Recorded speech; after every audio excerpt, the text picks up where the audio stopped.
ہمارے بزرگوں کا تجربہ ہے کہ اگر کسی شخص کا حافظہ کمزور ہو، پڑھتا ہے مگر یاد نہیں رہتا، تو یہ دعا پڑھا کرے، یہ دعا کیا کرے، رب زدنی علما، اس سے حافظہ بھی قوی ہوگا۔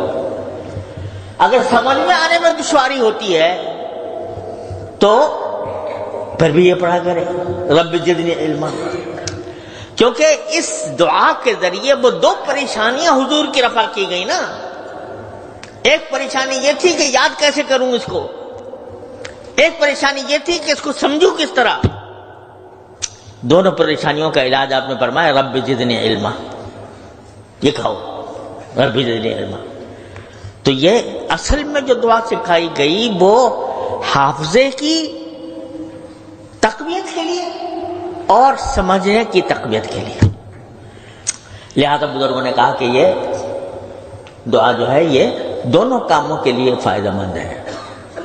اس سے حافظہ بھی بڑھتا ہے، اس سے فہم بھی بڑھتی ہے، سمجھ بھی بڑھتی ہے۔ اور یہ میں بار بار آپ سے عرض کرتا رہا ہوں کہ جب اللہ تعالیٰ فرماتے ہیں قل، یہ کہو، تو یہ ناممکن بات ہے کہ وہ ہم سے کہیں کہ یہ مانگو مجھ سے، وہ کہ نہیں دیتا۔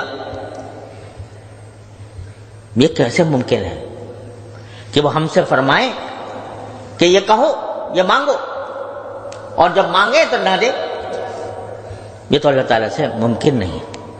لہذا جتنا کہو گے اتنا ہی انشاءاللہ اس کا نتیجہ نکلے گا، حافظہ بھی بڑھے گا اور سمجھ بھی بڑھے گی۔